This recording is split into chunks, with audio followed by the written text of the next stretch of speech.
Pwede ba akong pumasok, tay? Oo, sir. Sige, buti inabot ko po kayo. Oo. Ay, wala naman akong trabaho, sir.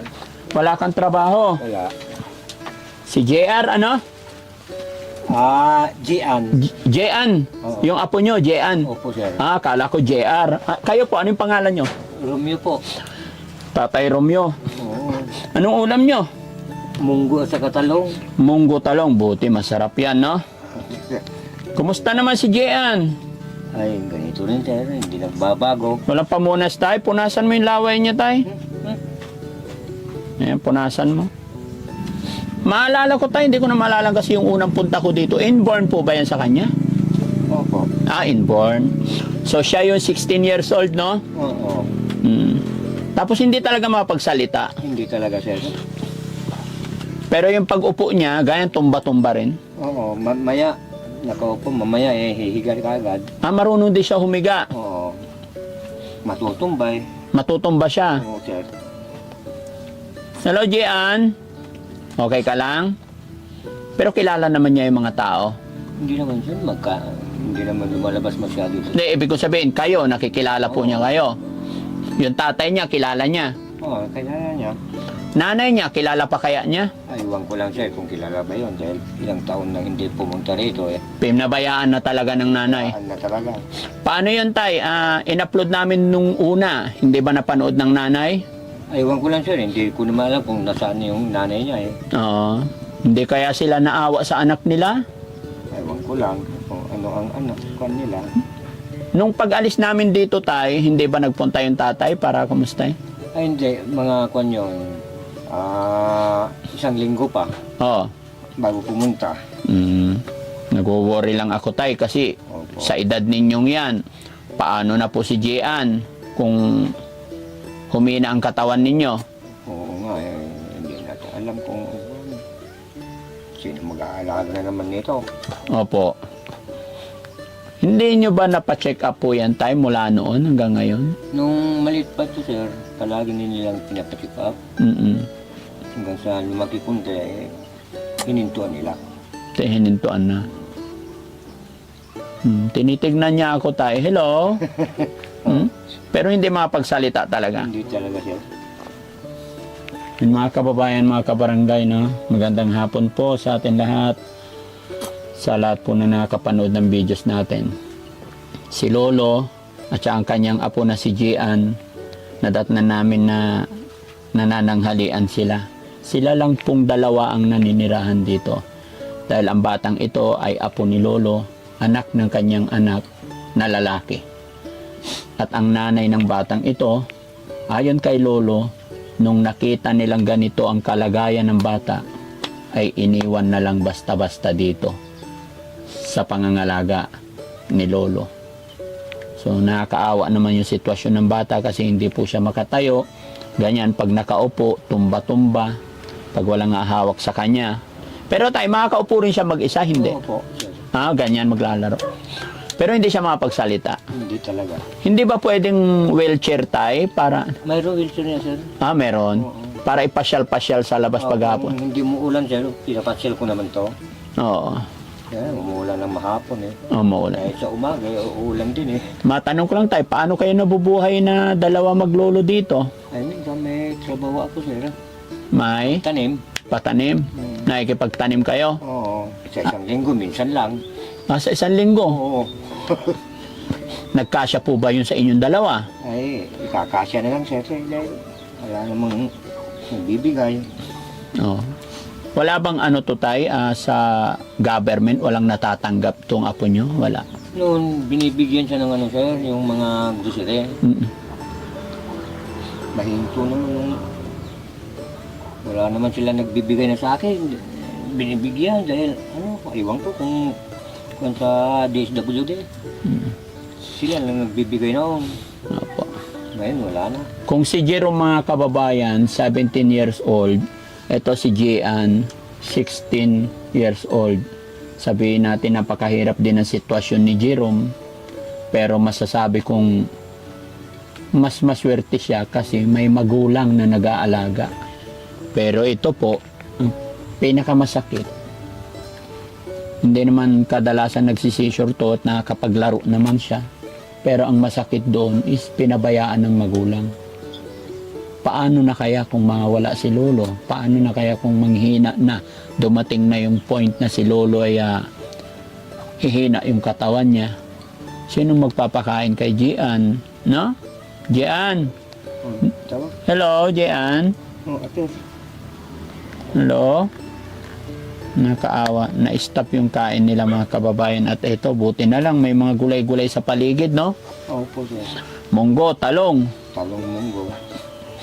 Buti hindi siya masilan sa pagkain. Hindi naman, sir. Pero, Malakas din siya kumain. oo.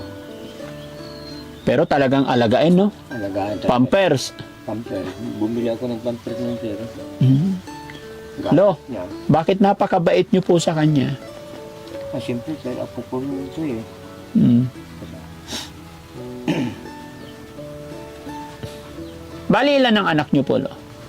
4 sila, sir. Mm. Doon nandun sa Cavite ang isa. Nasa kabila. Ang isa sa Sampaloc. Asawa niyo?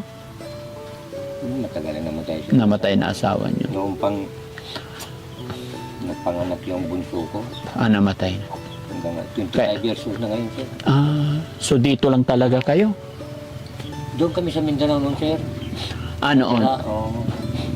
Pero ngayon, kayong dalawa lang talaga as in dito. May, pangatlo yung bunso ko. Ay, bunso.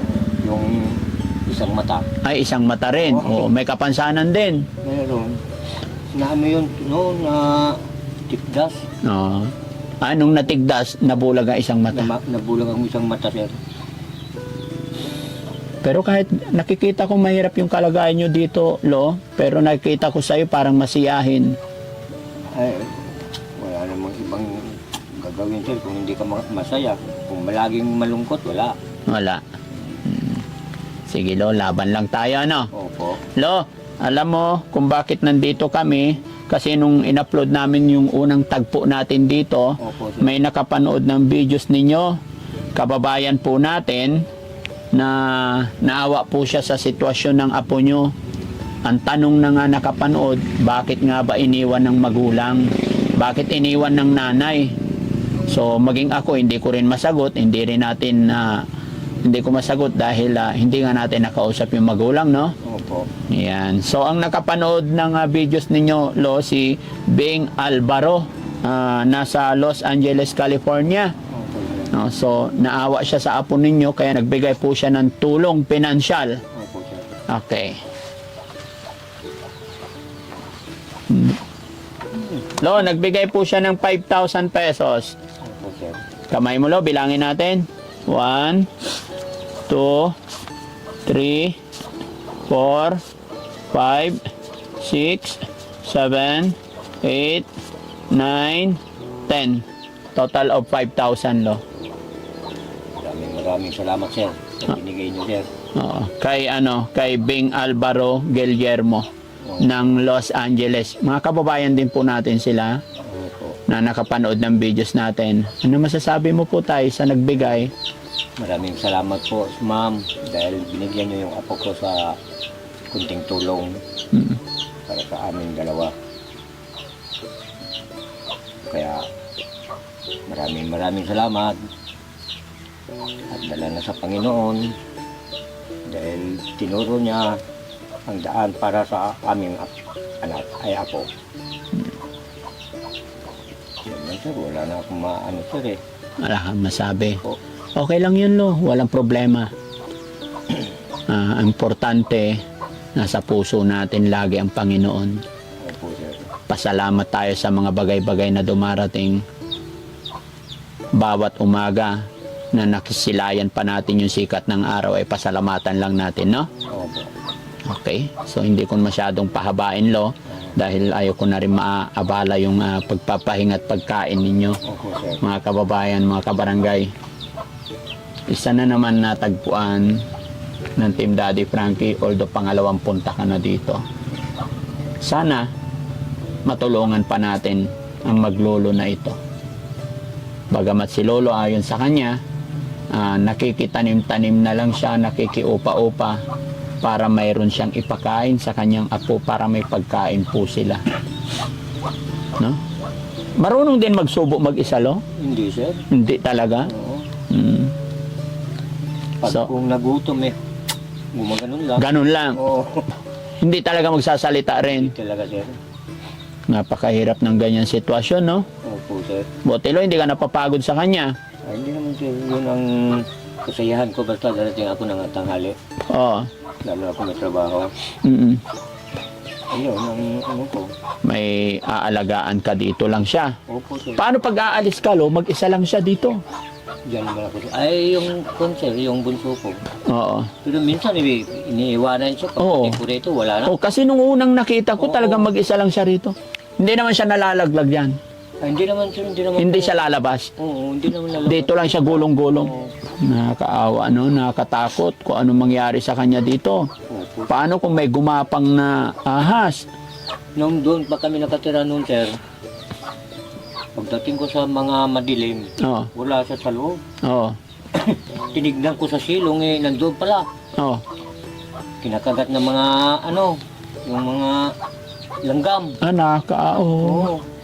Kaya pinulot ko, pero payat na payat noon. Payat na payat siya noon. Oo, sir. Pero ngayon medyo tumaba na. Oo, medyo. O, kasi hindi niya kaya talaga yung katawan niya, no? Oo. Parang ano lang, gulong-gulong lang. Kung saan lang bumaling, Opo. hindi niya kaya kontrol. Hindi kaya control. Basta makaupo lang ganito, mamaya.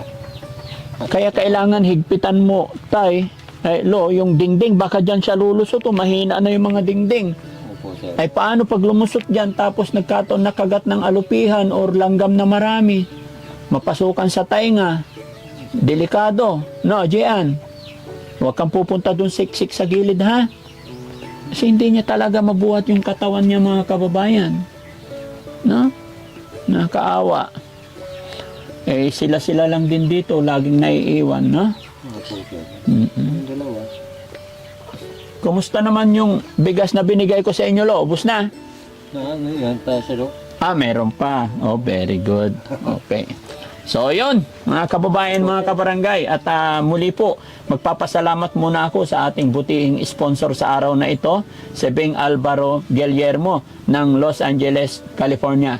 Sir, ma'am, maraming salamat po sa tulong pinansyal na ipinaabot nyo sa Maglolo. Napakalaking bagay po ito, ano?